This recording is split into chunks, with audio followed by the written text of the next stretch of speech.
Ce soir, nous abordons encore un sujet qui fait souvent débat, à défaut de faire polémique, c'est-à-dire la musique. La musique dans la vie du chrétien, la musique dans l'église, qu'est-ce qu'on peut écouter, pas écouter, etc. Alors, on ne va pas aborder évidemment la totalité de toutes de ces questions, mais pour faire suite à notre dernier partage au sujet de la musique et la structure musicale établie par David dans les psaumes, eh bien, nous allons continuer pour voir l'impact de la musique de David dans l'histoire. Parce qu'on va voir qu'en fait, c'est pas rien. Ça n'a pas été juste une révélation je dirais, à un moment donné, vers 1000 avant Jésus-Christ, et puis c'est tout. On va voir en fait que la révélation qu'a eu David et toute la construction par le Saint-Esprit que David a établi et a transmis dans les psaumes, eh bien en fait, a eu des conséquences dans l'histoire et jusqu'à aujourd'hui. Et on va voir. Alors on va pas tout voir, on n'aura pas le temps. J'aurais voulu aborder aussi l'impact de la musique de David sur la musique védique en Inde, il y a un impact, mais on verra peut-être une autre fois parce que ce serait trop long. Sinon, parce que le sujet est vaste en fait, et il faut vraiment établir les choses pas à pas pour que ce soit bien clair. Pour finir le préambule, je dirais que ceux qui sont des férus de solfège, de formation musicale ou autre, trouveront que sur certains points, j'ai été un peu léger et que j'ai fait des raccourcis. Mais l'objectif de ce soir n'est pas de faire un cours de théorie musicale. Donc, je ne suis pas allé à fond. Et ceux qui ne connaissent pas du tout la musique vont trouver que certains points sont un peu poussés. Mais voilà, il faut en faire un petit peu pour tout le monde. Donc, j'ai essayé de trouver un juste équilibre entre une information un peu technique pour ceux qui connaissent bien la musique, pour bien montrer que ça va très très loin. Donc, comme pour donner une sorte de panneau indicateur sur une piste à suivre. Et puis pour ceux qui ne connaissent pas la musique, eh bien bon, certains passages vont être un petit peu techniques, mais je pense que c'est nécessaire parce que sinon j'aurais eu des questions en disant oui, mais là, ça manque de clarté. Comme ça, au moins, les choses vont être claires. Même si, je le répète, pour les spécialistes, j'ai fait des raccourcis parce que sinon, là, par contre, on partait pour plusieurs heures de, de ce sujet. Euh, ouais, voilà, on va s'arrêter là sur l'introduction et maintenant nous allons pouvoir commencer. Si quand même, ceux, comme c'est écrit à l'écran, ceux qui suivront cette vidéo par internet, je leur conseille fortement de suivre la première vidéo qui est indiquée ici pour pouvoir avoir plus d'éléments parce qu'il y a certaines choses ici que je ne vais évidemment pas répéter et je vais réutiliser certaines conclusions que nous avons vues la dernière fois. Nous allons lire un texte biblique pour commencer dans 2 Timothée chapitre 3 verset 16. Toute écriture est inspirée de Dieu et utile pour enseigner, pour convaincre, pour corriger, pour instruire dans la justice. Toute écriture passe. Passe, toute, c'est toute, c'est pas toute écriture, c'est toute, passe. Passe, ça veut dire individuellement, chacun, chaque partie, chaque composant de l'écriture. C'est pas l'idée qui en ressort, c'est chaque composant, chaque lettre, chaque trait de lettre. Comme l'a dit Jésus, hein, un trait de lettre ne disparaîtra. Chaque élément de l'écriture est inspiré de Dieu. Et collectivement, c'est-à-dire que chacun en particulier est dans son ensemble, dans sa structure même. Passe, c'est vraiment un mot grec particulier. Donc c'est l'ensemble, tous les types, ensemble, toute l'écriture. Utile, ophélimos. Ophélimos, c'est une aide pour enseigner. C'est bénéfique pour enseigner. C'est réparant pour enseigner, etc. Ça rejoint Matthieu 5, 18. Car je vous le dis en vérité, tant que le ciel et la terre ne passeront point, il ne disparaîtra pas de la loi un seul iota ou un seul trait de lettre, on aurait pu traduire, ou un seul diacritique, jusqu'à ce que tout soit passé. Instruire, maintenant, on continue, pour convaincre, corriger, pour instruire. On va voir, c'est un mot particulier, païdéia. Dans la littérature chrétienne, ce mot a toujours trait à un châtiment, c'est-à-dire une punition, une correction. Mais ce mot, païdéia, n'a ce sens que dans la littérature chrétienne. Dans la littérature grecque antique, tout le reste, l'éducation morale et intellectuelle, en particulier des enfants. Pas exclusivement, mais en particulier. Paideia, c'est lié à l'éducation morale et intellectuelle sans aucune notion de châtiment ou de punition ou de correction. Il n'y a que dans la littérature chrétienne où on voit même des traductions dans l'Apocalypse où il est parlé du châtiment de Dieu, alors que littéralement c'est plutôt sur l'éducation que Dieu donne, non pas au travers de punitions, mais au travers d'un cheminement que Dieu établit dans la justice. Donc il n'y a aucune notion de châtiment ou de punition derrière ce mot, contrairement à ce que la culture chrétienne essaye d'inculquer dans les écrits bibliques grecs, du Nouveau Testament. Dans la justice, dikaiosune, état de ce qui est comme il devrait être. Littéralement, c'est ça. Donc pour instruire, c'est une éducation pour amener à être dans un état comme il devrait être. Tout l'aspect éducatif. Donc paideia, dans toute la littérature grecque antique, c'est la base de l'éducation, paideia, en Grèce antique. Et cette base de l'éducation est l'apprentissage du chant et des instruments de musique. C'est-à-dire que la base de l'éducation chez un enfant, c'est le chant, ça passe par le chant et la musique. C'est-à-dire que paideia sous-entend que la base fondamentale de l'éducation et de l'apprentissage se fait par le chant et la musique. Alors, on va le comprendre d'un sens biblique par rapport au fait que tout a été créé par le verbe, par le logos, qui est une vibration. Je renvoie vers nos études sur Genèse chapitre 1, pour voir qu'en fait, il y a toute cette vibration, toute cette puissance fréquentielle, en fait, dans le logos. Mais pas uniquement, mais ça va par là. Donc, on peut le comprendre dans ce sens, mais c'est beaucoup plus large, on va le voir, puisqu'il y a tout un apprentissage au niveau du chant et de la musique. Rapide rappel de l'histoire de la théorie musicale. Très rapide, hein, vraiment survol, mais les origines de l'histoire de la théorie musicale, on va voir que les origines. Les sources les plus anciennes de la théorie musicale, les commencements de la musique ne sont pas connus archéologiquement. C'est-à-dire qu'archéologiquement, on ne peut pas dire la musique a commencé à telle époque. On a des traces qui nous montrent que la musique existait à telle époque, mais à quelle époque elle a commencé véritablement, il n'y a pas de traces archéologiques à proprement parler. Il y a cependant plusieurs témoins des débuts de la musique. Les découvertes d'instruments, des très très vieux instruments, donc je mets une petite frise comme on a l'habitude de l'avoir maintenant. On a retrouvé des sifflets taillés dans des phalanges de pattes de renne au paléolithique. C'est très ancien, vous voyez. Donc, bibliquement, ça correspond au tout début. Au tout début. Ne donnent qu'une note et sont considérés être des instruments signalétiques et non musicaux. C'est-à-dire qu'en fait, comme il n'y a qu'une seule note à chaque fois, on considère que c'est plutôt un sifflet comme pour appeler un troupeau ou se faire entendre, mais ce n'est pas à proprement parler un instrument de musique. Ça fait un son assez aigu, assez strident, assez fort, mais c'est plus signalétique que musical. Voilà, je me ferai une représentation de ce qu'on a retrouvé. On a les premières flûtes à encoche. Alors là, par contre, les flûtes à encoche, flûtes en os de renne avec 3 puis 5 trous. Le pentatonisme, 5 trous. Donc là, j'en ai représenté une à 3 trous. Donc on est sur les premières flûtes en os.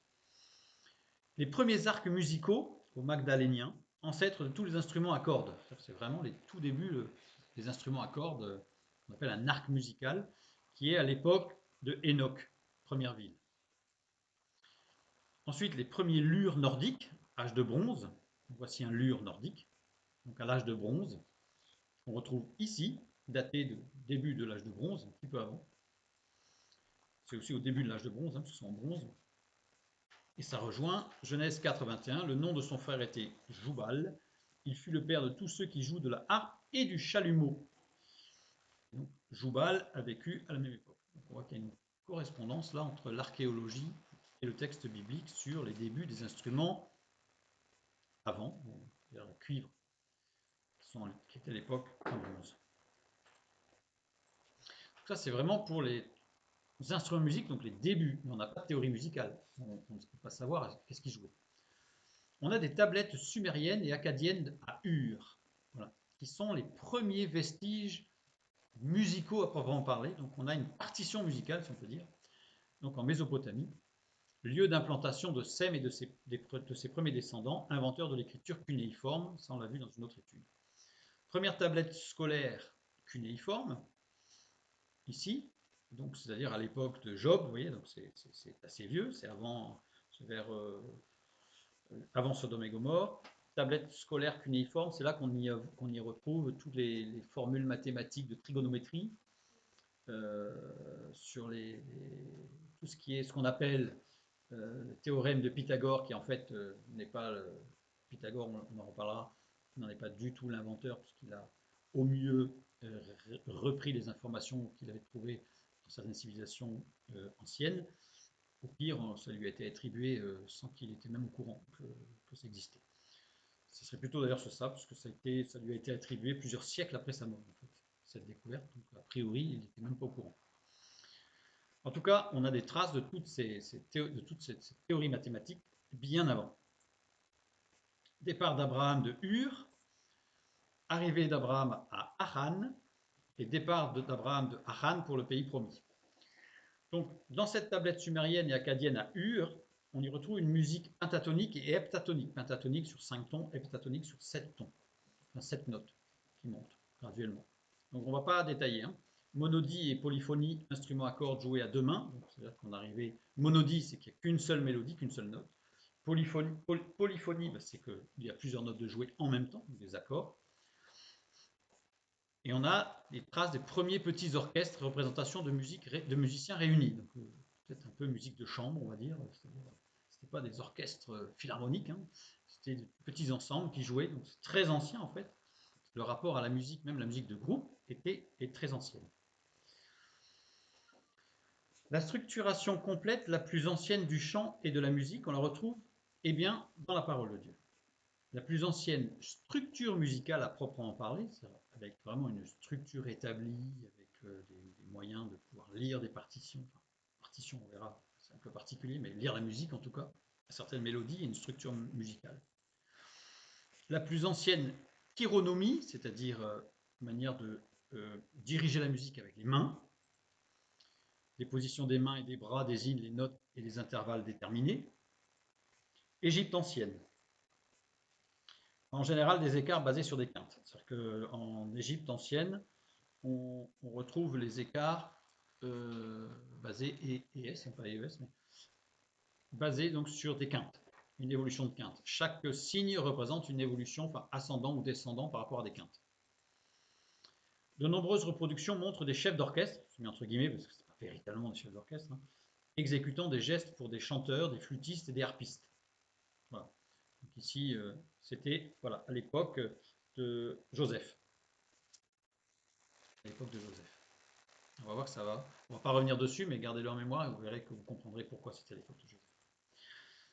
Donc ici, j'ai mis un petit peu la représentation qu'on pourrait donner, qu'on donne classiquement à cette représentation de position chironomique, c'est-à-dire la position des mains. Donc on a un mi ici et on aurait un la ici. Mais tout ça, c'est relatif puisque il n'y avait pas de référentiel, comment on va dire, diapason. Donc on ne va pas dire ah mais les Égyptiens jouaient en la 440. Donc voilà, il y a un rapport. Chaque geste est un rapport de l'une par rapport à l'autre, d'une note par rapport à une autre, d'une note par rapport à une autre. Une quinte.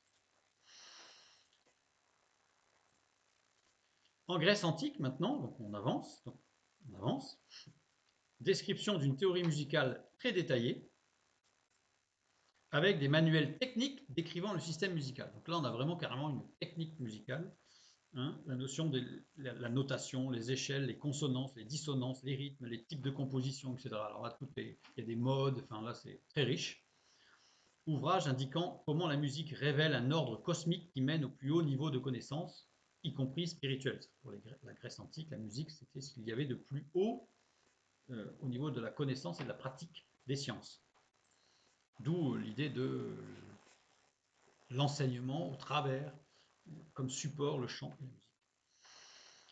Les premiers théoriciens arabes s'inspirent des Grecs et décrivent, à commencer du IXe siècle de notre ère, la constitution des échelles musicales à partir de longueurs de cordes.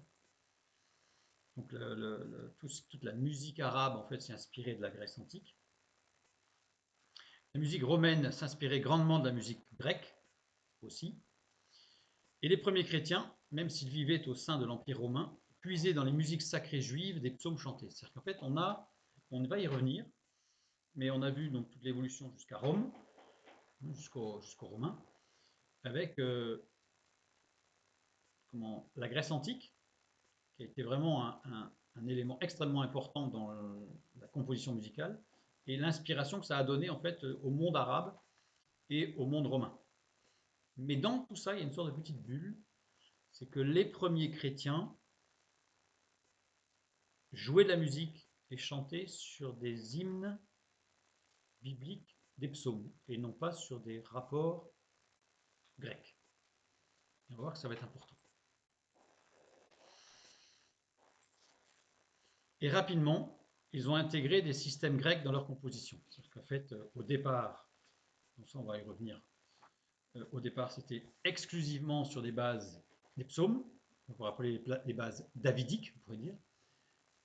Et ensuite, il y a eu des intégrations de la théorie grecque à l'intérieur de la musique des premiers chrétiens. Revenons sur l'écriture musicale dans l'Ancien Testament, rapidement. Donc là, je renvoie pour avoir plus de détails sur notre dernière étude. Mais un petit résumé. Association de l'alphabet hébreu avec la gamme de quarts de ton. Donc on a l'alphabet hébreu qui est celui de droite à gauche ici. La première note associée à la dernière lettre de l'alphabet, ici. On a vu avec le système Atbash, ça je renvoie vers le 3. En supprimant les quarts de ton entre si, do et mi, fa, pour former une gamme de 5 tons pentatoniques. Triton, on a un triton ici, une tierce majeure, je ne rentre pas dans les détails, donc on a supprimé 2 notes pour avoir un équilibre, bref, et la gamme se trouve centrée sur le sol dièse, avec une lettre en hébreu, lamed.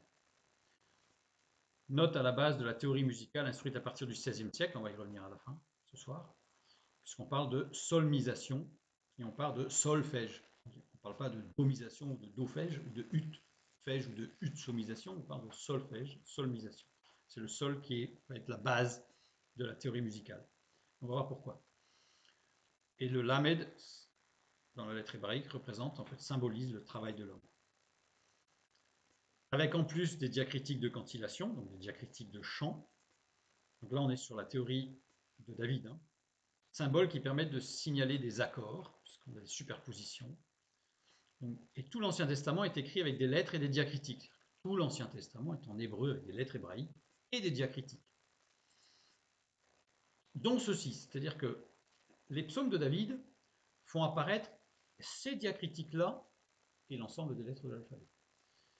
Alors que dans les autres parties du texte hébraïque, il y a d'autres diacritiques. Il y a cela, mais il y en a d'autres, il y en a beaucoup plus. On va en parler un tout petit peu tout à l'heure aussi. Donc tout l'Ancien Testament, y compris les récits du début de l'histoire de l'humanité. C'est-à-dire qu'au tout début de l'histoire de l'humanité, la Genèse, dès Genèse 1.1, il y a des diacritiques. Donc, or, on sait que les textes ont été écrits par Moïse, donc bien avant David. Donc, Moïse a déjà utilisé les diacritiques. Donc il y avait déjà une structure de cantillation, une structure chantée, avant David. Alors j'ai pris un exemple rapidement pour montrer que c'est David véritablement qui a établi la structure musicale telle qu'on peut l'utiliser dans la parole de Dieu. Exode 15.1. Alors Moïse et les enfants d'Israël chantèrent ce cantique à l'Éternel, ils dirent, 2 points. Donc là, le texte nous dit que c'est un cantique. Ils chantent. Donc, je chanterai à l'Éternel, car il a fait éclater sa gloire, il a précipité dans la mer le cheval et son cavalier. Bon, ça, il y a la suite, ça continue. J'ai pris que le premier verset. Si je prends la structure uniquement avec les lettres, j'obtiens ceci.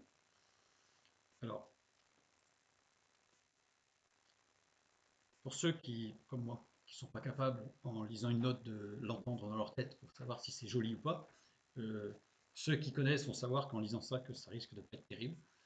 Et en effet, c'est pas terrible. Je vais essayer de vous faire écouter. Je vais essayer de vous faire écouter ce que ça donne.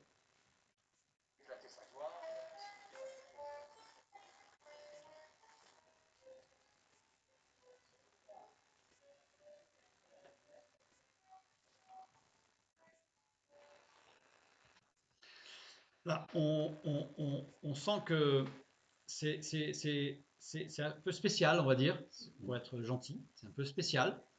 Donc on va arriver à la conclusion, c'est que soit Moïse, Aaron et ses compatriotes chantaient comme des casseroles, c'est-à-dire que c'était pas terrible, soit il y a un problème. Et en fait, il y a un problème, c'est que la structure des lettres, c'est David qui va l'établir, mais avant, il n'y en a pas. Donc c'est-à-dire qu'en fait, c'est pas ça le chant. Le chant, c'est vraiment les diacritiques. Et par les diacritiques, on obtient une mélodie qui est beaucoup plus simple et qui va être mélodique. Bon, là, je ne vais pas la faire écouter, mais voilà, on voit bien. Enfin, voilà, on est sur des choses. Pas de blanche, que des noirs. Alors, j'entends, on n'a pas de blanche que des noirs. En fait, il n'y a pas de rythme. C'est-à-dire qu'on a vu la dernière fois, c'est que toute la structure musicale biblique, et en particulier celle de David, en fait, laisse libre l'interprète d'appliquer la rythmique qu'il souhaite pour que ça corresponde en fait, un, à ce qu'il souhaite transmettre comme message dans sa prière ou dans sa louange ou dans son message chanté. Deux, ça permet aussi toute la liberté de traduire le texte en appliquant les mêmes règles à un texte traduit proche du texte, donc avec des syllabes qui ne sont pas pareilles, mais on peut reconstruire, je renvoie vers l'autre fois, mais à notre dernier partage, mais on peut tout reconstruire de la sorte. Donc c'est vraiment extraordinaire dans la construction. Donc la structure musicale y est construite, mais beaucoup plus simple dans les textes qui ne sont pas, je dirais, de David. Les textes qui sont antérieurs au psaume. Dans les textes qui sont postérieurs au psaume, on trouve aussi, ça reste tout aussi simple, il n'y a que vraiment les psaumes, les textes de David qui sont véritablement extrêmement construits. C'est intéressant de voir que quand on a des psaumes où il y a écrit psaume des fils de Corée, on n'a pas la même structure que dans les psaumes de David. On a une structure comme dans la Genèse. Donc ça montre bien que il y a vraiment, les psaumes de David sont véritablement particuliers au niveau de la structure musicale. Dans le Pentateuque, les diacritiques donnent des intervalles et non des notes. C'est-à-dire que dans le Pentateuque, dans l'Ancien Testament, on prend une note de départ et après on monte d'un ton et demi, on descend de 2 tons, on monte de 3 tons, on descend d'un ton. Donc on n'a pas de note do, ré, mi, fa, sol, la, si, do. On a vraiment une relativité de la mélodie. Chaque partition, entre guillemets, est donc transposable. C'est-à-dire qu'en fait, on l'applique à son timbre de voix, on l'applique à l'instrument qu'on joue sans difficulté, puisque c'est juste des intervalles. Donc on part d'une note et c'est parti. Regardons les origines de la musique grecque maintenant.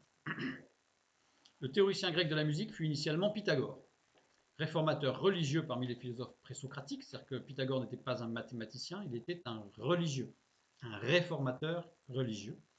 Pythagore affirmait que l'âme est immortelle, ensuite qu'elle passe dans d'autres espèces animales, donc lui il était pour la réincarnation. En outre, qu'à des périodes déterminées, ce qui a été rené, que rien n'est absolument nouveau, qu'il faut reconnaître la même espèce à tous les êtres qui reçoivent la vie. À beaucoup de ceux qu'il abordait, il rappelait la vie antérieure que leur âme avait jadis vécue, donc il voyait des choses comme ça en disant, quand il rencontrait quelqu'un, il pouvait dire ah je vois ta vie passée. Enfin, on imagine le personnage, c'est loin de l'image qu'on en laisse d'un homme très scientifique, très cartésien. C'était un, un réformateur religieux un peu particulier, on va dire. Voilà. Et lui-même, par des preuves irrécusables, il donnait des preuves irrécusables, démontrait qu'il réincarnait Euphorbe, fils de Panthos. Donc, voilà, il se rappelait de ses vies antérieures. Enfin, voilà, ça c'est Pythagore. Les titres de mathématicien et scientifique ne lui ont été attribués que très tardivement, plusieurs siècles après. C'est entre 3 et 6 siècles après sa mort qu'on a finalement dit que c'était un scientifique mathématicien, mais en fait, absolument pas. On lui doit les premières lois acoustiques, la théorie des intervalles. Enfin, on lui doit, c'est ce qu'on dit. Il tend des cordes sur une caisse de bois, détermine des points précis, milieu, tiers, quart, donc il coupe la corde, le milieu de la corde, etc. Et stoppe la vibration. Il obtient des proportions numériques suivantes. Plus le rapport mathématique est complexe, moins l'intervalle est consonant. Il obtient une série d'harmoniques. Voilà, par exemple, voilà, sur une corde. Alors, là où il y a des astérix, en fait, c'est que les notes ne sont pas justes. En fait, ce n'est pas des harmoniques justes. Notes qui ne sont pas accordées selon notre système musical, qui sonne, j'ai mis entre guillemets, qui sonne faux pour notre oreille. C'est-à-dire que, bon, après, certains vont nous dire que c'est magnifique, mais voilà. La gamme pythagoricienne, construite sur la base de deux intervalles, l'octave et la quinte, tout va se construire là-dessus. on prend une corde émettant un son considéré comme de la base. Donc c'est un peu théorique, hein, mais après on va voir les implications que ça a. Et vous allez voir, c'est intéressant. Donc il prend une longueur de corde, il la fait vibrer. Ensuite, en appuyant aux 2/3 de la corde et en faisant sonner celle-ci, on obtient une quinte par rapport à la note initiale. Et à partir de cette corde, on prend à nouveau 2/3 pour obtenir une deuxième quinte. Et ainsi de suite, en fait, il va construire par une succession de quintes, il va construire tout un ensemble de notes de musique. En continuant ainsi, on retombe à la 12e quinte sur une note très proche de celle de départ. En tenant compte du principe d'équivalence des octaves, je ne rentre pas dans les détails, c'est la théorie musicale. Tout est vrai là-dedans, sauf que ce n'est pas Pythagore qui a énoncé tout ça. En fait, on nous dit que c'est Pythagore qui a énoncé tout ça, mais ce n'est pas Pythagore qui a fait tout ça. Pythagore, c'était simplement un réformateur religieux qui avait des idées extrêmement particulières sur la réincarnation et sur la nécessité de devenir végétarien, voire vegan, parce que si on mangeait un animal, on risquait de manger sa grand-mère. Donc ça, c'est Pythagore. Donc, cette découverte lui a été attribuée par des textes médiévaux. C'est au Moyen-Âge, ce n'est qu'au Moyen-Âge qu'on a commencé à avoir des textes qui disaient que c'était Pythagore qui avait inventé cette théorie musicale. Mais avant, on n'en a aucune trace. Donc c'est très très tardif. Toute cette construction de la musique remonte en réalité aux Mésopotamiens vers 4000 avant Jésus-Christ. Dans les tablettes sumériennes, on y retrouve toute cette structure. Et Pythagore, en fait, s'il a énoncé quelque chose, parce qu'on n'a pas de trace, on a simplement un écrit de Platon qui laisserait peut-être sous-entendre qu'il existait une théorie musicale grecque à l'époque. C'est même pas sûr. Donc en fait, il n'y a rien. Par contre, ce qu'on sait, c'est que c'était mésopotamien. Donc en Mésopotamie, ça existait. Donc en réalité, là par la suite, je vais continuer à parler en fait de la musique de la Grèce antique. Mais en fait, l'origine n'est pas en Grèce antique, l'origine elle est en Mésopotamie. D'accord? L'école des pythagoriciens a théorisé la gamme heptatonique dans l'harmonie des sphères, l'octave, rapport 1/2, la quinte, rapport 2/3, la quarte, rapport 3/4. Tout ça, c'était dans les sphères, en fait, et ils considéraient que les rapports musicaux étaient en réalité des rapports des planètes par rapport à l'astrologie, et que c'était les rapports astrologiques qui permettaient d'établir des musiques célestes. Enfin bref, on est toujours de l'ordre de ce qui motivait Pythagore. Il existe donc deux bases de construction de la musique. Voilà, ça y est, on y arrive. Il existe deux bases de construction de la musique, après cette introduction un peu longue. Une base biblique, établie avant David. Là, on parle de la base. Donc, avec les diacritiques. Donc, j'ai donné quelques exemples qui donnaient des écarts. Donc, voici un exemple. D'accord ? Un diacritique en hébreu qui donne un intervalle, en fait, une succession de notes avec des intervalles. Tout était intervalle. Donc là, il y a d'autres diacritiques. Voilà. Ici, j'en ai mis un autre exemple. Chaque diacritique a sa propre, je dirais, son propre mélisme, sa propre succession de notes. Voilà. Donc j'en ai mis un autre ici. Ici. Alors je ne les ai pas choisis au hasard parce qu'ils vont me servir d'exemple par la suite. Voilà. Donc là, ça c'est quelques diacritiques. Donc certains ici ne sont pas utilisés par David d'ailleurs. Et cette base biblique a été amenée à sa structuration complète par David. Et on a une base mésopotamienne reprise par les Grecs, ici. Donc c'est la fameuse gamme qu'on appelle la gamme pythagoricienne. Donc, on a du côté de la construction biblique, je dirais de la construction de David dans les psaumes, on a une construction auditive, c'est-à-dire que tout est en rapport à l'audition. Il n'y a pas de loi mathématique, il n'y a pas de... tout est auditif par rapport à des intervalles. Donc tout est relatif, et ce qui permet à chacun de se retrouver et de pouvoir chanter dans sa tessiture. Et de l'autre côté, on a la base mésopotamienne, c'est une construction très mathématique, avec un problème. Avec un problème, c'est qu'en fait, ici, si je construis la succession de quintes pour retrouver en fait toute la succession des gammes, et on part du Do, on rajoute une quinte, on arrive au Sol, etc. Donc on suit, pour ceux qui connaissent, un cercle des quintes, et on continue, donc le Si qui va nous donner le Fa dièse, en fait, par quinte successive, par quinte juste. Donc on va jusqu'au bout, et arrivé au bout, on a un problème. C'est-à-dire que si, on ne peut pas arriver en fait à ce que ça tombe juste. C'est-à-dire qu'au bout de la 12e, on ne revient pas sur la note de départ, il y a un léger décalage. Alors ça, c'est en raison de lois mathématiques, par rapport à des puissances de 12 et des puissances de 7. Je ne rentre pas dans les détails mathématiques, mais ça pose un problème. C'est ce qu'on appelle, il y a un comma d'écart. Alors chaque ton est formé de 9 commas, pareil. Je ne rentre pas dans les détails. On appelle la quinte du loup, c'est-à-dire que dans cette construction de succession de quintes, ben, on a un problème à un moment donné. Donc on va éviter certains accords, on va dire, qui vont sonner un peu faux à l'oreille. Le cycle des quintes de construction n'est pas juste, c'est-à-dire qu'on n'arrive pas sur pile, ça ne retombe pas pile poil. La construction auditive, elle, n'a pas ce problème-là dans le sens où c'est pas mathématique, c'est en fonction de chacun, donc par contre on a des intervalles qu'on respecte. David a donné le principe de résolution d'accords. Ça, c'est la dernière fois où on l'a détaillé. Désigne la technique permettant de transformer une dissonance, soit en une consonance, résolution régulière, soit en une nouvelle dissonance qu'on appelle résolution irrégulière. Je ne rentre pas dans les détails, on va voir tout ça, ça a des implications très importantes. David n'utilise que des résolutions régulières, c'est-à-dire que David n'amène jamais une dissonance vers une autre dissonance. Il résout toujours le problème, enfin la dissonance, vers une consonance, quelque chose d'agréable. Et la base fondamentale dans le texte, dans les psaumes, sur la résolution des accords, ceux qui connaissent la musique, eh bien en fait on a le nom de Dieu, El, qui représente la justice, qui forme un accord, qui se résout dans un autre accord qui est le nom de Dieu, mais Yah, qui est le Dieu de l'amour. La justice de Dieu se résout dans l'amour. Donc c'est tout le message biblique, à savoir la révélation du péché et de notre séparation avec Dieu, la justice, qui se résout dans l'amour de Dieu, qui a donné son Fils unique sur la croix pour que nous puissions justement résoudre cette dissonance, quelque part, du péché, pour que nous puissions redevenir ce que nous aurions dû être. C'est-à-dire, on a vraiment toute la paideia, c'est-à-dire toute l'éducation.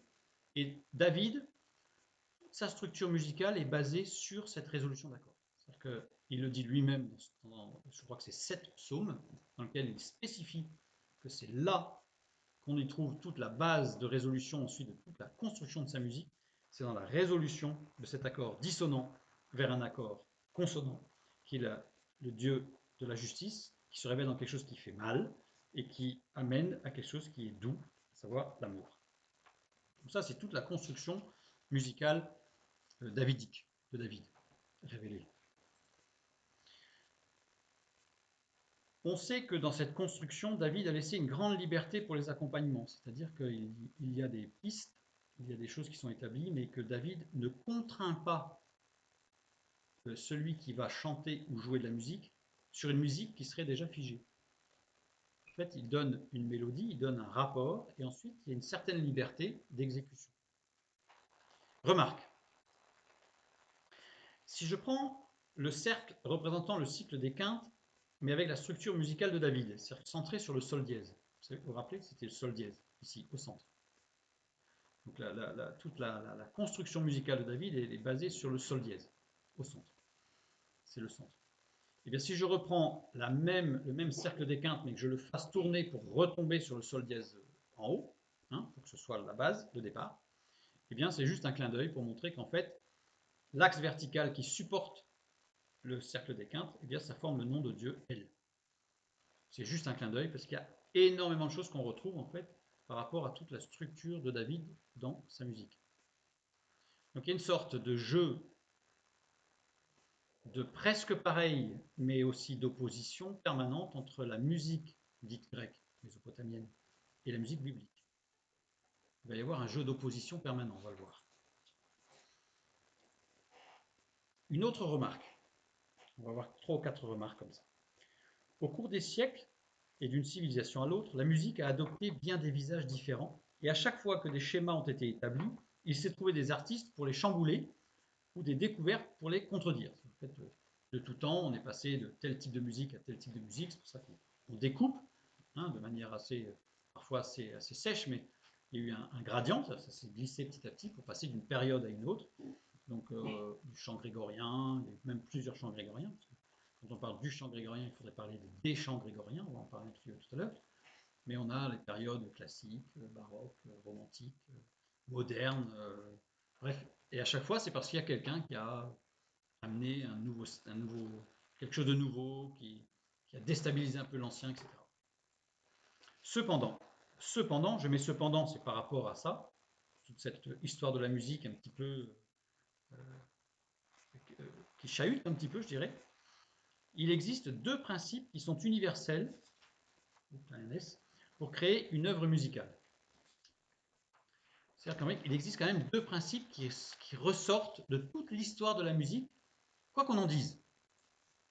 Le principe du pareil-différent et le principe de tension-détente.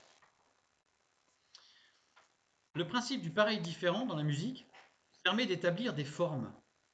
La répétition permet à la mémoire de se repérer dans le discours musical et par opposition de découvrir ce qui est différent. En fait, il y a tout un cheminement dans le pareil-différent pour éveiller l'attention et pour amener à comprendre des choses. Qui peuvent être que musicales, mais peut-être pas. C'est par la différence que s'élabore le discours musical. On va un tout petit peu expliciter après. Le presque pareil, ou le pareil, comme le différent, permet à l'oreille et à la mémoire de repérer qu'il y a un lien entre deux événements. Le presque, donc le fait que ce soit pas exactement pareil, permet de découvrir ce qui a changé, attirer l'attention. En fait, j'ai souligné des mots, mais c'est très important par rapport à la suite. Donc pour attirer l'attention vers quelque chose, permet de découvrir ce qui a changé et donc le chemin parcouru dans l'œuvre entre les deux événements ou messages. Il y a un message et on fait cheminer l'auditeur ou le musicien au travers de différentes choses pour amener un message.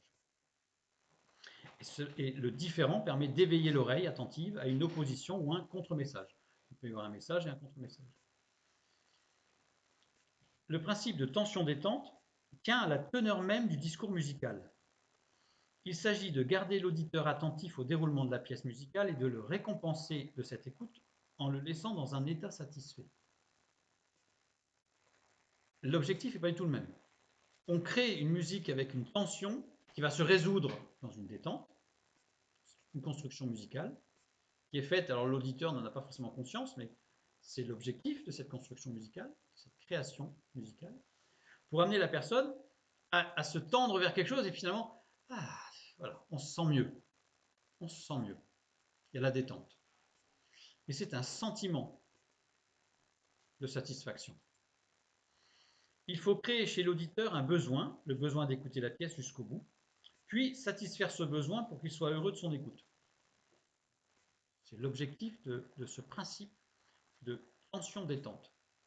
Alors pour ceux qui ne connaissent pas la musique, c'est un peu abstrait. Pour ceux qui la connaissent, c'est très concret. Pour cela, on crée une tension qui force l'attention. Tout à l'heure, je disais que ça attirait l'attention. Donc ça veut dire que celui qui veut écouter, écoute, que celui qui a des oreilles pour entendre, entend. Celui qui ne veut pas écouter, il n'écoute pas. C'est-à-dire que là, on force l'attention de l'auditeur, puis on la supprime, donc c'est la tension, donc on fait une détention, donc détente, et on dit qu'on résout la tension, ce qui crée un sentiment d'apaisement. Donc dans un cas, on attire l'attention pour repérer, découvrir, recevoir un message et avancer. Dans un autre cas, en fait, on conforte la personne dans son état en lui donnant un sentiment d'apaisement. Donc il y a une musique qui est une musique de divertissement, pour se faire du bien, voilà, on se pose et la musique nous dit que finalement on est très bien comme on est. Et il y a une autre musique qui amène à réfléchir et à avancer, à apprendre des choses, à grandir. David utilise toujours le principe du pareil différent, la païdéia. C'est-à-dire que toutes les constructions musicales bibliques sont toutes orientées pour l'édification, sont toutes orientées pour apprendre, instruire, grandir, s'édifier.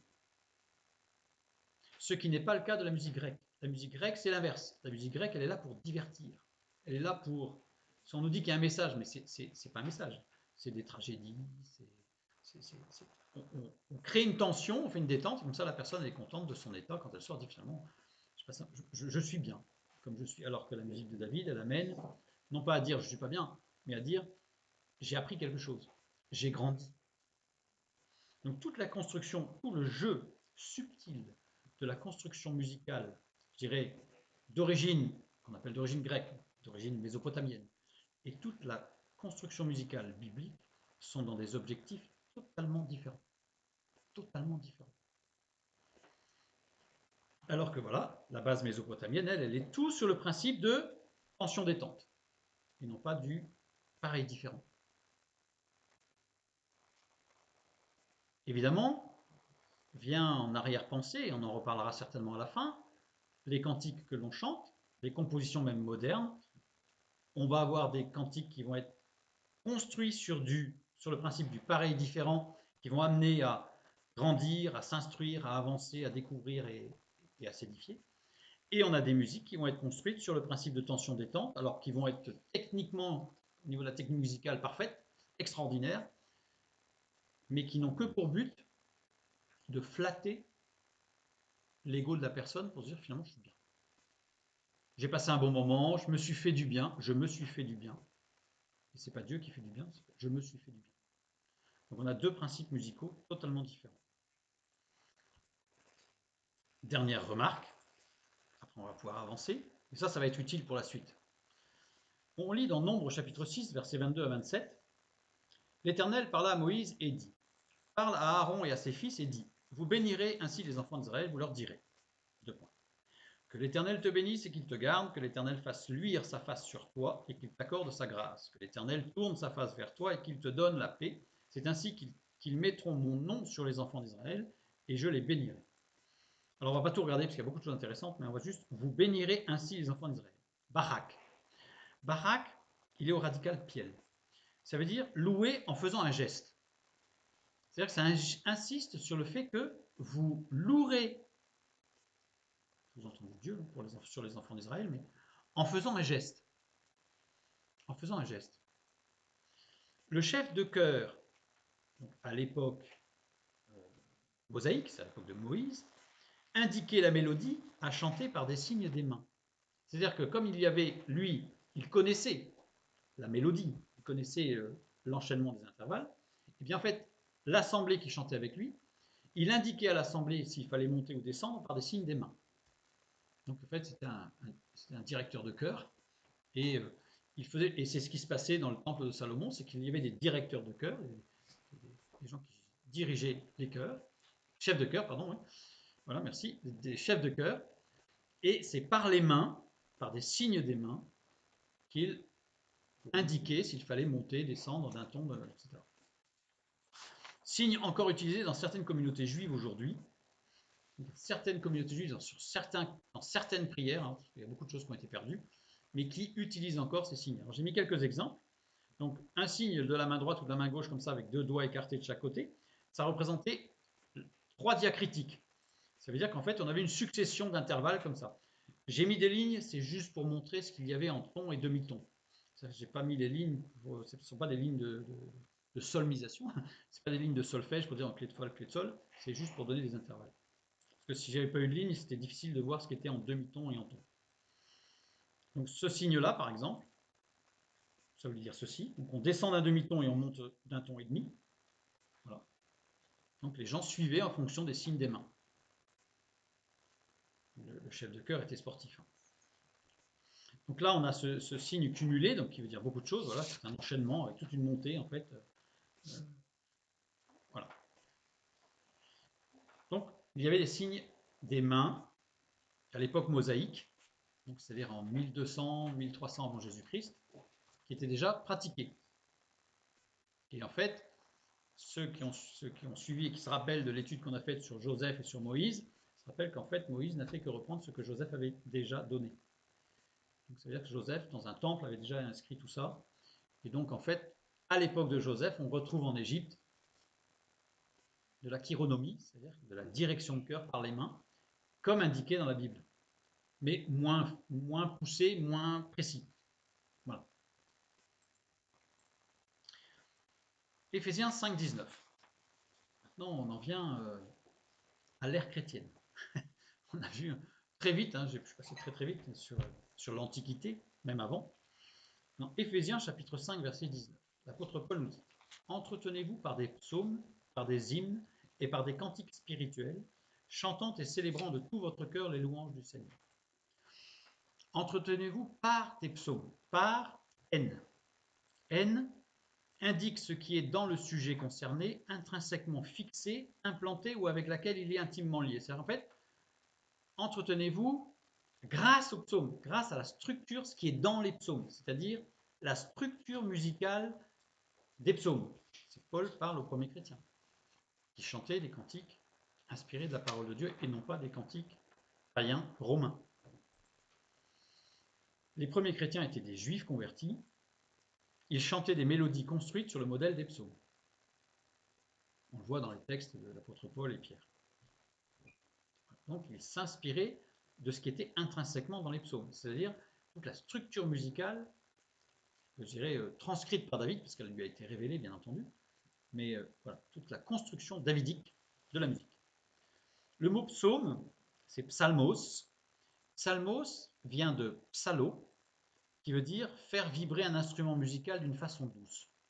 Donc déjà, rien que dans le mot employé biblique, puisqu'il existe des termes, j'aurais pu le mettre, mais il existe des termes grecs qui montrent que c'est une musique pas forcément douce. Alors que là, c'est clair, psalo, c'est une musique douce. Donc déjà, quand on commence avec une musique hard, il y a un problème, parce que bibliquement, on est en porte-à-faux, on est en opposition aux termes bibliques. Donc ici, sur le modèle des psaumes, faire vibrer un instrument musical d'une façon douce. Donc on parle de musique, sur le principe musical des psaumes. Donc ça ne veut pas forcément dire réciter les psaumes, mais sur le principe musical des psaumes. Par des hymnes, hymnos qui veut dire chant sacré. Donc là on est vraiment dans des chants pour Dieu, dans des chants de louange, d'adoration, de prière, les psaumes quoi. Par des cantiques, odés, poèmes didactiques chantés. Un poème didactique, ça veut dire quoi didactique? Didactique, c'est dont le but est d'instruire, d'informer, d'enseigner. On est véritablement dans la structure musicale du pareil différent et non pas du tension-détente. On n'est pas le cantique spirituel n'a pas pour but de divertir. Le cantique spirituel, il a pour but d'enseigner, d'édifier. Donc la musique doit être construite de façon à édifier, à amener, non pas par une tension-détente, mais à amener par toute une construction du pareil différent, du presque pareil, à faire réfléchir et à amener à une résolution, mais non plus dans la détente, dans la satisfaction personnelle, mais dans la compréhension de quelque chose. Et spirituel, pneumatikos, relatif à l'esprit et à l'esprit avec un grand E, et à ce qui est de nature rationnelle. Le fait d'employer pneumatikos indique qu'on n'est absolument pas ni dans un cantique qui va amener la transe, ni dans un cantique qui va amener l'exaltation émotionnelle, et tout ce qui va avec. On est vraiment dans quelque chose de rationnel, de l'ordre de l'esprit, du logos, de la logique, du logos. Donc quelque chose qui n'est pas dans le débordement, mais quelque chose qui est dans la douceur et dans l'édification personnelle et l'édification de tous. Chantant et célébrant, ado, chanter. Célébrant, c'est psalo. Psalo, on l'a vu tout à l'heure, c'est faire vibrer une instrument de musique. Donc on a l'ensemble, on a le chant et la musique. On n'a pas que le chant, on n'a pas que la musique. On a le chant, et remarquez que le chant est d'abord. La musique est ensuite. La musique est toujours un appui du chant. Donc normalement, quand on chante et qu'il y a de la musique, on ne doit pas être obligé de hurler pour pouvoir entendre ce qu'on soi-même on chante. La musique est un appui, un support. Le chant et la musique ont pour but l'édification, la mémorisation et doivent être construits sur les principes des psaumes de David. Sur les principes, on n'est pas dans le... Enfin, c'est pas une nécessité de réciter les psaumes. Mais le principe établi par David dans les psaumes doit être la base de la construction musicale de nos cantiques. Et non pas la base grecque, mésopotamienne. C'est-à-dire, je répète, tension-détente. On ne va pas forcer quelqu'un à aller jusqu'au bout pour finalement lui donner l'impression que finalement ça va mieux. En fait, tout ça, c'est de la paillette, c'est de la poudre aux yeux.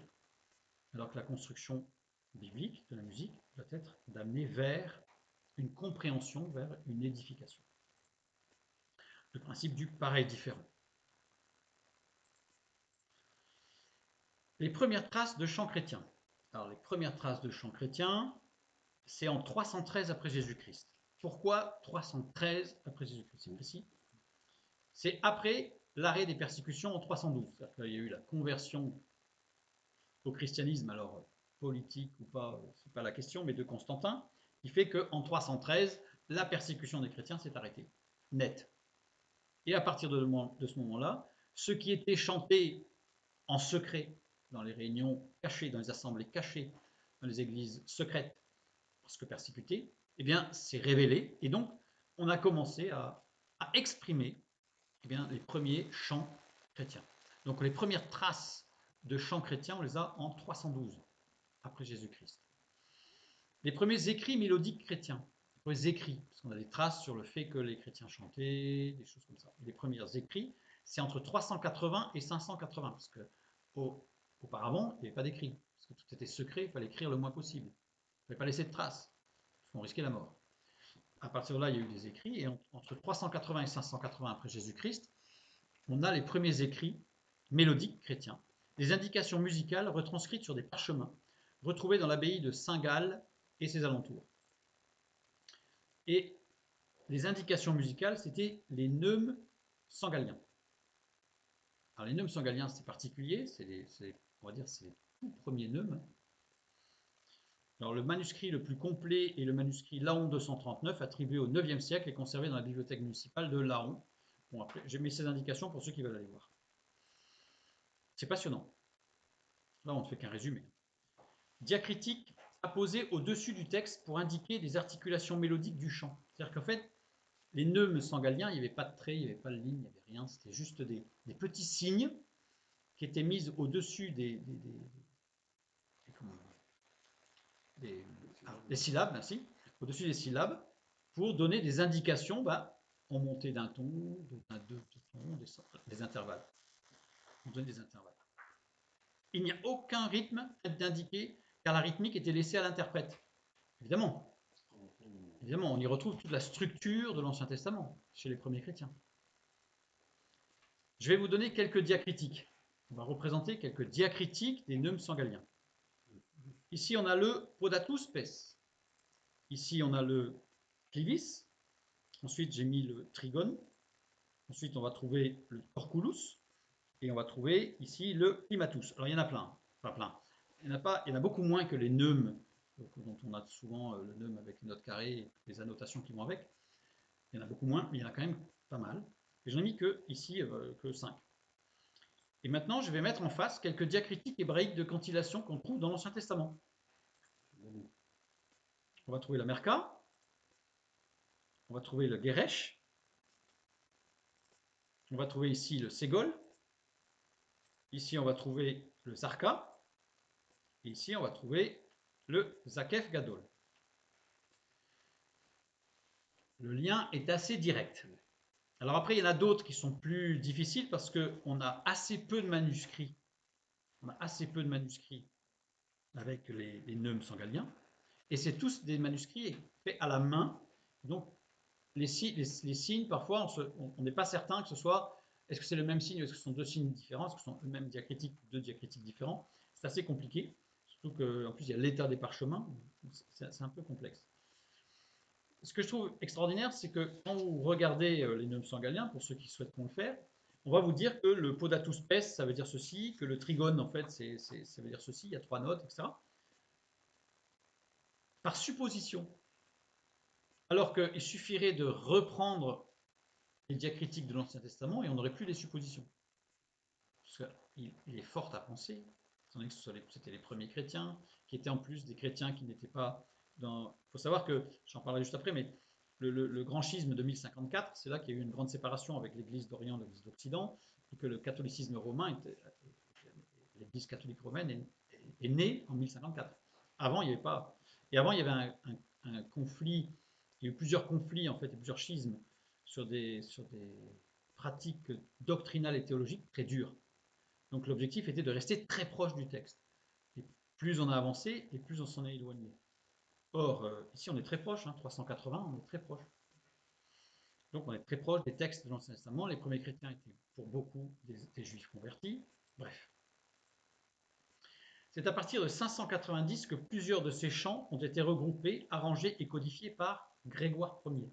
Grégoire Ier nommé pape en 590. L'année où il a été nommé pape, il a commencé un petit peu à organiser les chants. C'est pour ça que là, à partir de là, on commence à avoir de plus en plus d'informations. En pleine lutte entre le monophisme et la pentarchie. Alors le monophisme, volonté d'un retour à un conformisme du christianisme au mythe fondateur païen. C'est-à-dire qu'en fait, le monophisme, c'était de dire non, mais toute la doctrine chrétienne, elle est complètement à côté. Il faut que la doctrine chrétienne se conforme à l'ensemble des mythes païens, parce que sinon on est en opposition à la masse, et forcément il y a un truc qui ne va pas. C'est un peu le principe de ils sont plus nombreux à dire ceci, donc ils ont raison. Et surtout, on va éviter le conflit et la persécution. Donc là, il y a eu un schisme au niveau du monophisme et de la pentarchie. Donc, point de base, en fait, c'est que le Fils de Dieu n'a qu'une seule nature divine, cette dernière ayant absorbé sa nature humaine. Ça, c'est la base fondamentale de tous les mythes fondateurs païens. C'est-à-dire que tous les mythes fondateurs païens, c'est de dire que l'homme est devenu Dieu. Et donc, du coup, ce que les monophistes voulaient affirmer, c'est que Jésus-Christ était un homme qui a été investi de Dieu et qui, de par sa sainteté d'homme, est devenu un Dieu. Sous-entendu, tous ceux qui souhaitent devenir un Dieu peuvent, au travers de leur vie de sainteté, devenir un Dieu. Ça, c'est un peu l'écho de ce qui s'est passé dans le Jardin d'Éden, et donc le retour un petit peu à l'origine. Et donc, il y a eu une scission, là, au tout début du VIe siècle, enfin au milieu du VIe siècle, entre le monophisme et la pentarchie. La pentarchie, c'était une organisation de l'Église chrétienne autour de 5 églises patriarcales. Donc il y avait Rome, Constantinople, Alexandrie, Antioche et Jérusalem, pour organiser l'Église chrétienne trinitaire, donc sur la Trinité, la base de la Trinité, autour des cultures locales des 5 églises patriarcales. C'est-à-dire que l'objectif, ce n'était pas de faire un schisme avec 5 églises qui allaient se battre, mais c'est de dire que la doctrine est la doctrine, elle ne bouge pas, mais qu'il y avait nécessité de s'adapter à la culture locale. C'est-à-dire qu'il est clair qu'il est difficile d'avoir une liturgie dans les assemblées qui soit identique entre des pays nordiques et des pays du Maghreb. Les cultures n'étant pas du tout les mêmes, l'approche de la musique n'étant pas du tout la même, donc il fallait non pas s'adapter aux cultures païennes, mais s'adapter à la culture des personnes. Vous allez voir comment. En 596, le pape Grégoire Ier envoya en Angleterre l'abbé bénédictin Augustin, accompagné de 40 moines. On est avant le catholicisme, on est en pleine pentarchie. La mission d'Augustin et des 40 moines, c'est convertir les anglo-saxons. Aller sur l'île, la Grande-Bretagne, l'Angleterre, pour aller convertir les anglo-saxons au christianisme. En traversant les Alpes et la Gaule, puisqu'il venait de Rome, Augustin découvrit des chants gaulois différents des chants romains. C'est-à-dire que les chrétiens de Gaule, on peut parler de Gaule parce qu'à l'époque, on est sous les Mérovingiens, et on a commencé à parler de Francie à partir des Carolingiens. Là, on peut encore parler de Gaule. Donc, en traversant les Alpes, ce qui venait d'Italie, et en traversant la Gaule pour aller en Angleterre, et Augustin et les 40 moines ont découvert que les Gaulois avaient des cultes chrétiens, mais avec des chants différents de ceux qui étaient à Rome, des chants romains. En arrivant en Angleterre, il a écrit au pape, donc Grégoire Ier, pour demander quelle forme de musique et de prière il devait utiliser. Est-ce qu'il devait utiliser imposer la liturgie romaine de Rome ou pas? Il devait surtout parler, est-ce qu'il devait apporter le chant gaulois ou garder le chant romain, italien? Grégoire lui répondit qu'il fallait utiliser les prières que les fidèles pouvaient comprendre pour qu'ils puissent bénéficier de l'aspect didactique des chants et de la musique. C'est après le schisme de 1054 que la nouvelle Église d'Orient, l'Église catholique romaine, revient au latin comme seule et unique langue liturgique possible. C'est-à-dire qu'avant 1054, les chants devaient être traduits dans les langues vernaculaires, c'est-à-dire dans les langues de chaque pays, de chaque région, parce que l'objectif, c'était pas que les gens ils suivent des choses qu'ils ne comprennent pas, mais c'est que la musique et le chant, donc la liturgie, devaient être le support du message, devaient être didactiques.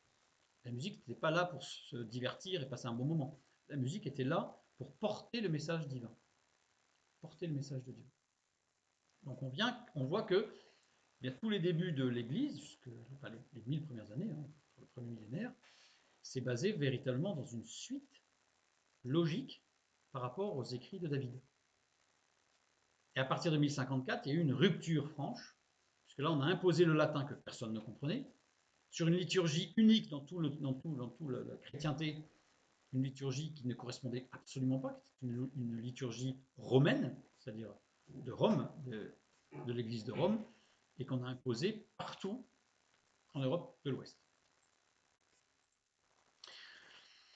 Donc, Grégoire Ier créa des écoles de chant pour unifier l'ensemble des chrétiens sur la doctrine de la parole de Dieu, parce que l'objectif c'était d'avoir une unification, une unité de la chrétienté au niveau des dogmes, au niveau de la théologie, de la doctrine biblique. Là-dessus, on ne tergiversait pas.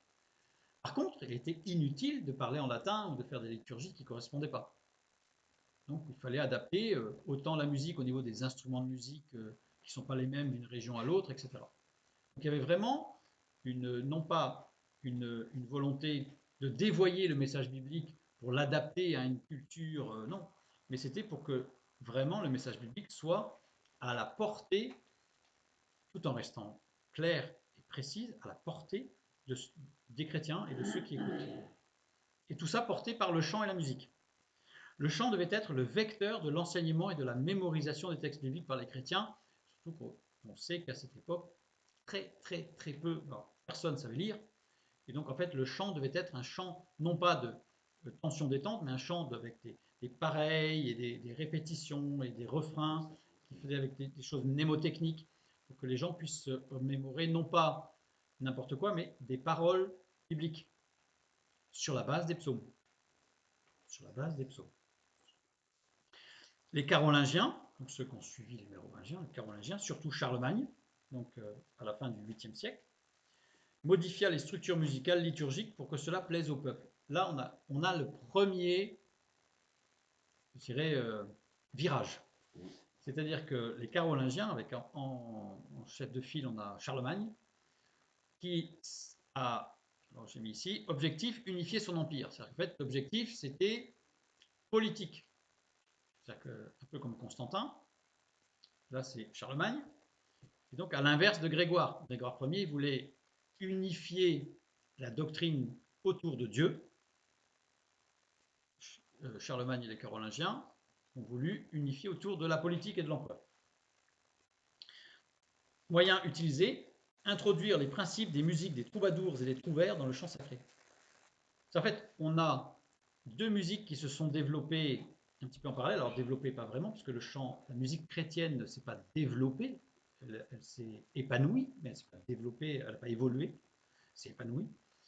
Par contre, d'un autre côté, on avait le chant mondain, troubadour, trouvère, qui lui appliquait des règles grecques, puisque l'objectif c'était amuser, c'était divertir, c'était tension détente. Et donc Charlemagne s'est dit, puisque les gens se divertissent avec la musique des trouvères et des troubadours, eh bien introduisons des principes du divertissement.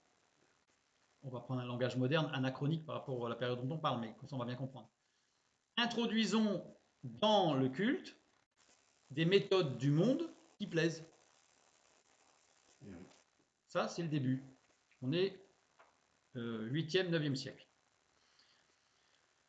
Donc la structure musicale grecque de l'Antiquité. Là, on a commencé à introduire dans le culte cette musique. Alors, quand je dis le fait de traduire des chants sacrés en langue d'oïl ou au doc n'était pas une nouveauté, puisque Grégoire Ier l'avait déjà fait 2 siècles auparavant. C'est-à-dire que parfois on nous dit, Charlemagne, il a commencé à introduire des liturgies dans les langues vernaculaires. Ce n'est pas tout à fait les langues vernaculaires, parce qu'il n'y avait que deux langues, la langue d'oïl et la langue d'oc. J'ai mis des couleurs pour montrer la différence entre troubadour et trouvère. Troubadour, c'est ceux qui chantaient et faisaient des spectacles, parce que c'était des spectacles, hein, il y avait des jongleurs, c'était des spectacles, hein, donc Il a introduit aussi quelques cérémonies à spectacle, Charlemagne, dans les églises, mais voilà, donc avec la langue d'Oïl, et les trouvères, c'était la langue d'Oc. Langue d'Oc, c'est dans le sud dans le sud, tout ce qui est sud de la France et puis un peu le nord d'Italie. Et la langue d'Oïl, c'était ce qui était au nord. Voilà, les deux grandes langues, on va dire, de la Gaule, de la Francie. Donc là, on a un premier décalage, une première problème, je dirais, entre le chant qui devait être le vecteur de l'enseignement et de la mémorisation des textes bibliques. Oui, mais elle y était déjà, parce que Grégoire, en fait, plusieurs siècles avant, 2-3 siècles avant, l'avait déjà fait. Donc en réalité, quand on nous dit que Charlemagne, c'était bien parce qu'il a introduit, non, il n'a rien introduit du tout, au niveau de la langue. Par contre, ce qu'il a introduit, c'est les principes du monde dans le culte. Dans le culte.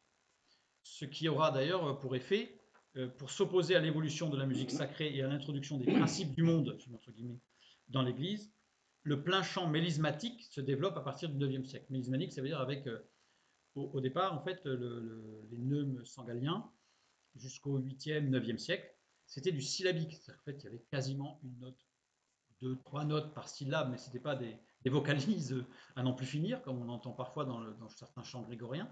Ça, c'est le mélismatique, où là, sur une seule syllabe, on peut faire des vocalises pendant 2-3 minutes, là, dans tous les sens. Donc là, c'est le chant mélismatique. Donc, pour réagir par rapport à ça, en fait, eh bien, il y a eu une évolution à partir du 9e siècle et surtout à partir de 1054, où on a voulu absolument marquer un chant qui était extrêmement liturgique, avec des exagérations, avec parfois sur une seule syllabe, il pouvait y avoir 25 notes, quoi.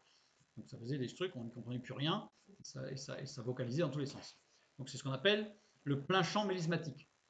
Si vous écoutez du grégorien, il faut bien faire la différence entre le plein chant syllabique et le plein chant mélismatique. Le plein chant syllabique, c'est du plein chant qui est antérieur au 8e, 9e siècle, et qui est en général très agréable. Par contre, l'autre, personnellement, j'ai un peu plus de mal. Hein. Le chant mélismatique, on n'y comprend rien en fait. Et en plus, le chant mélismatique était à partir de 1054, donc tous les manuscrits, quasiment tous, sont tous en latin. Donc personnellement, c'est compliqué. Donc il fallut alors être plus précis dans l'écriture musicale, parce qu'à partir du moment où on commence à rendre la musique plus compliquée, il fallait pouvoir faire des choses un peu stables, parce que si chaque interprétation était totalement différente, c'était compliqué pour la liturgie, surtout à partir de 1054, où l'Église catholique romaine a voulu établir un dogme, une liturgie extrêmement figée, en réaction à l'introduction du monde dans le culte. Donc en fait, ça a eu un effet de distanciation encore plus grande entre les deux. Je sais qu'en quelque part, les deux se sont perdus. Donc les neumes sangaliens n'étaient plus suffisants. C'était plus suffisant juste de mettre des diacritiques au-dessus des chants, au-dessus des paroles pour qu'on y retrouve. Il fallut construire une théorie musicale uniforme. Il a fallu uniformiser tout ça, et on a parlé de solmisation. La solmisation vient de l'Église, basée sur le principe initiaux des chants sacrés, en tant que chant biblique, le sol, centré sur le sol dièse, comme David. Donc du Moyen-Âge jusqu'à la fin du XVIIIe siècle, on va repartir un peu sur la théorie musicale, apprentissage du solfège par la solmisation. Donc l'invention de la solmisation est attribuée à Guido d'Arezzo, donc vous voyez, Xe siècle, hein, moine théoricien, donc un moine, féru des écritures hébraïques, théoricien de la musique, auteur de plusieurs traités, base de construction et d'écriture de la musique du XVIe siècle. Mais alors, qu'est-ce que la solmisation? Le premier élément de ce système à connaître, donc je vais faire très vite, c'est la tonalité. Donc déjà, tonalité, système musical dominant de la musique classique européenne de la fin du XVIe siècle jusqu'au début du XXe siècle. La tonalité, c'est les Grecs. C'est la musique grecque. Donc on a tout construit sur des bases non plus bibliques. Parce que, par exemple, en mode, on connaît le mode mineur, le mode majeur. Le plein chant, c'est-à-dire le plein chant sangalien, donc syllabique du début, connaissait 14 modes, pour montrer que c'était très très riche. Et donc dans les psaumes, on retrouve des modes qui n'ont pas rapport forcément à nos modes grecs, forcément. Donc quand on essaye de les construire, on se dit, c'est quoi le mode? compliqué parce qu'on parle deux langues différentes. Représentation typique du système tonal à la Renaissance. Donc voilà, bon, ça c'est la solmisation, hein, c'est le gamut. Donc voilà, donc là je mets quelques informations. Donc gamut, parce que ça a commencé par les gamma. Voilà. Juste le gamut de plus près, il y a une séquence de notes partant du G grave, qui apparaît pour la première fois au Xe siècle, justement. Xe siècle, c'est là qu'il y a la charnière. Hein. Lettre qui donna son nom à la gamme, la lettre gamma en grec, gamma, gamme, allant jusqu'au E aigu, le E en latin, représenté par les deux lettres E, avec 20 degrés diatoniques. 20 degrés diatoniques, sachant que David avait établi, lui, 24 degrés, qui étaient des quarts de ton, mais il y en avait 24. Donc là, on en a 20, sachant qu'on va rajouter après deux notes, un plus, pour arriver à 24. Chaque note possède un nom, qui est donné par des lettres, gamma, A, B, C, D, E, F, G, et après on prend en minuscule A, B, C, D, E, F, G, et ensuite A, B, B, C, C, D, D, E, E. Et ces noms n'étaient pas utilisés par les chanteurs lorsqu'ils lisaient les notes de musique. Imaginez, on faisait E, E, A, A, E, E, D, D, E. C'était un peu compliqué, c'était un peu difficile, et puis pour s'y retrouver, c'était un peu... Donc, ce qu'on faisait, c'était pas beaucoup plus simple. Un moyen plus simple est utilisé avec 6 syllabes pour toutes les notes. Ut, Ré, Mi, Fa, Sol, La. Remarquez que le si n'y est pas pour l'instant. Appelé voce musica ou note de musique. Nom repris des hémistiches de l'hymne à Saint-Jean, donc un hymne latin. Je vous ferai grâce de la prononciation et du chant. La traduction, là aussi. C'est une base de prière catholique à un saint, Jean. Donc là, on dérive en fait, hein, parce qu'on n'est plus sur la parole de Dieu qui est Dieu comme centre, elle qui se résout en Yah, donc Elohim qui se résout en Yahvé. En fait, on a toute la structure de David qui est en train de fondre complètement, et on y trouve toute une autre structure de base. Remarque, dans l'Ancien Testament, nous avons vu tout à l'heure que le chef de chœur indiquait la mélodie à chanter par des signes des mains, chironomie. Donc on a vu qu'il y avait différentes positions, j'ai donné 3 exemples que je reprends ici. Voilà. Pour apprendre et mémoriser facilement les constructions mélodiques, on utilisa aussi la main.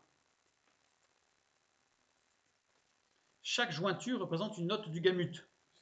Les notes étaient disposées en spirale. Donc ici, on avait le gamma ut, A, Ré, B, Mi. Alors comme je disais tout à l'heure, je ne l'ai pas dit pendant que ça défile, on avait, plutôt que de dire des lettres pour les notes, au tout début, on prenait la lettre de la note du gamut et on regardait en face au niveau des... j'ai perdu le nom. Des notes qu'il y avait en face au niveau des... Ah, j'ai perdu le nom, ça m'échappe. Comment? Les hexacordes, merci. On avait les hexacordes et on prenait en fait, par exemple, et la mi. Et la mi, c'était une note. C'est une note qui correspondait à un hexacorde dur, le et, hexacorde naturel, le la, et à l'hexacorde bémolé, le mi. Bon, ceux qui connaissent la théorie comprendront. Mais ça veut dire que quand on disait une note, on ne disait pas do, ré, mi, mais on disait et la mi, c'était une note, et la mi. C'était compliqué à s'y retrouver. C'est pour ça qu'il a fallu passer aux notes à deux lettres, là, do, ré, mi, fa, sol, la. Donc voilà, donc en même temps ça a défilé, donc c'est la main guidonienne. Et donc le chef de chœur, en fait, et le E là, qui est la plus haute, était au-dessus. Moyen appelé la main guidonienne. Donc son invention est attribuée encore à Guido d'Arezzo, moine théoricien de la musique, auteur de plusieurs traités, donc le Xe siècle. Et donc sur la main, en fait, le chef de chœur, quand il indiquait au chœur chanter une note, avec ses doigts, il indiquait une jointure, et ça voulait dire on chante cette note, cette note, cette note, vous voyez, comme ça. Alors, utilisé par les maîtres de chœur pour diriger les choristes. Une petite anecdote, ça c'est juste pour montrer la difficulté de la chose quand même.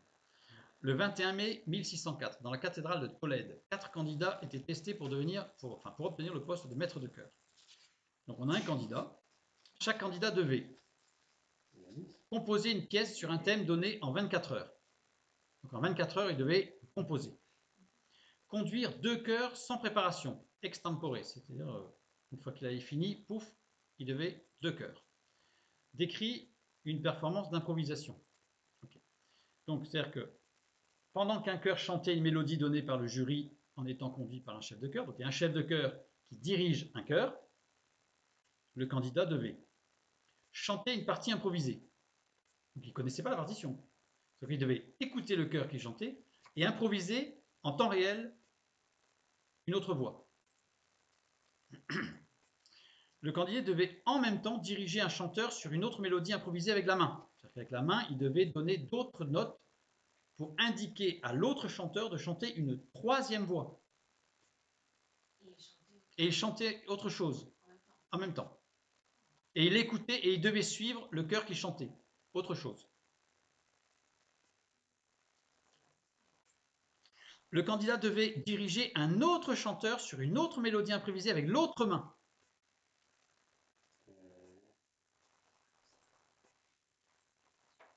Et il devait prononcer des notes d'une autre nouvelle mélodie improvisée. C'est-à-dire qu'en fait, il devait donner des noms de notes en articulant et chanter une autre note. C'est-à-dire qu'il devait chanter une mélodie, dire les notes d'une autre mélodie. Avec la main gauche, il devait improviser une troisième mélodie. Avec la main droite, une quatrième mélodie. Et tout en écoutant une cinquième mélodie. Imaginez la prouesse technique, c'est de la folie. C'est de la folie. Voilà, donc là j'ai représenté le petit bonhomme, il transpire. Aucun des 4 candidats ne réussit l'examen. Ce fut un 5e candidat qui se présenta plus tard et qui le réussit. Il y en a un qui l'a réussi, il s'appelle Alonso de Tejeda. Son nom n'a pas été retenu dans l'histoire, mais c'était quelqu'un d'assez particulier. Parce que pour gérer tout ça. Mais c'est pour montrer que la musique, et tout ça c'était pour dans une cathédrale, pour être maître de chœur. Donc le chant sacré nécessitait des compétences, je dirais, extraordinaires. C'est pas parce que quelqu'un connaissait 3 notes qu'il pouvait se présenter pour être chanteur et encore moins maître de chœur. Donc c'est-à-dire que la musique, jusque-là, et même après ça s'est encore déliquéfié un peu plus tard encore, mais nécessitait des très hautes compétences, et on le voit dans les psaumes, mais on le voit aussi dans le temple de Salomon, où il y a toute une description des chantres, toute l'organisation de la musique. On voit que Salomon veillait à ce que ce soit parfait, que ce soit des gens qui soient des experts, des gens qui soient très bons sur leur sujet. Au fur et à mesure du temps, la séparation entre musique sacrée et musique du monde est devenue de plus en plus floue. Donc ça a commencé à Charlemagne, carolingien, ça s'est poursuivi, avec une distanciation à partir de 1054, alors là, les plus flagrantes, et les plus violentes, je dirais. La musique basée sur les principes musicaux établis par David s'est trouvée de plus en plus mêlée à des principes musicaux de la Grèce antique, Mésopotamie. Donc les principes musicaux de David, c'est le principe du pareil différent, c'est-à-dire pour édifier et construire. Et les principes musicaux de la Grèce antique, c'est le principe de tension détente, c'est-à-dire pour divertir, forcer l'attention et donner un sentiment d'apaisement. Un sentiment d'apaisement. Quand on a dit ça, on voit bien qu'on n'apaise pas. On donne un sentiment d'apaisement. En fait, on crée quelque chose d'artificiel qui ne va pas tenir, mais voilà, le temps d'une soirée ou le temps d'une journée, c'était formidable. Et dès le lendemain, ça recommence à ne pas être formidable. Certains compositeurs, rares, on va dire très rares, ont basé leur création sur ce principe, sur le principe du pareil différent. Je vais donner qu'un seul exemple, parce que de toute façon, il n'y en a vraiment pas beaucoup. Je suppose que vous allez deviner qui c'est. C'est Jean-Sébastien Bach. Jean-Sébastien Bach a tout construit sur du pareil différent, pas sur la tension des temps. Ça ne veut pas dire qu'il n'y a pas eu des petits passages de tension détente, mais suivant toujours le principe de David, à savoir une tension amène une dissonance, amène une consonance. Alors, je vais donner un exemple. Donc, le prélude chez Bach est très souvent associé à une fugue qui le précède, le prélude. Exemple, prélude numéro 1 du clavier bien tempéré, un des plus connus. Certains considèrent, je ne sais plus quel est le compositeur extrêmement connu, qui a dit que ce prélude était, que les préludes de Bach étaient l'équivalent de l'Ancien Testament pour l'histoire de la musique. Pour montrer comment il considérait la chose. Donc, le prélude occupe 35 mesures. La fugue occupe 27 mesures. Le prélude ne comporte pas de cadence intermédiaire, alors que la fugue en fait entendre une en la mineur, après 13 mesures. Regardez bien les compositions de Bach, vous allez retrouver beaucoup de passages en la mineur, ou des compositions en la mineur.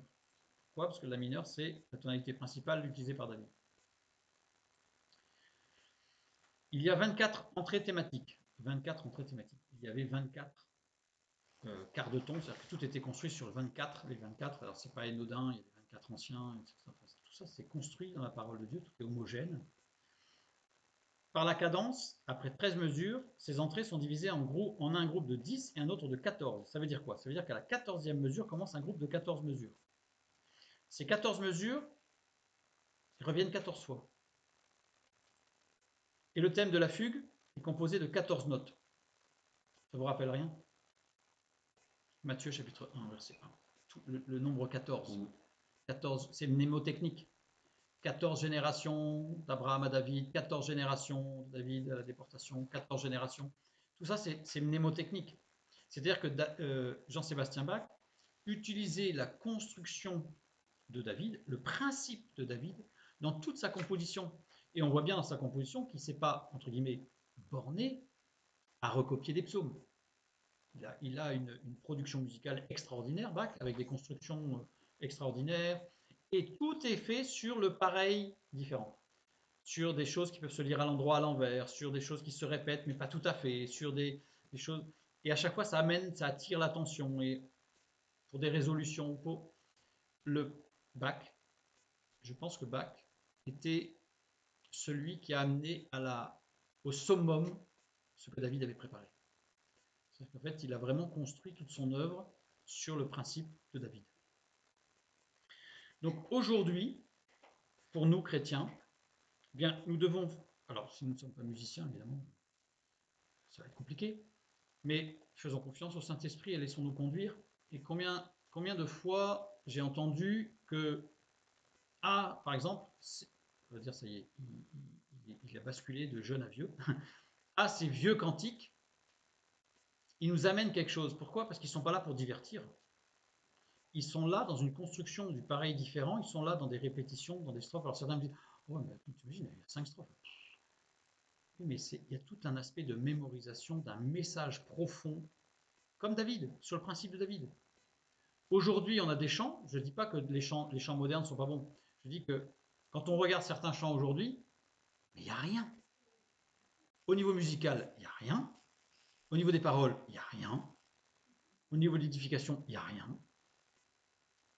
Au niveau du divertissement, certains vont nous dire que ça fait un max. Personnellement, je trouve qu'il n'y a rien aussi, mais c'est pas ce qu'on recherche.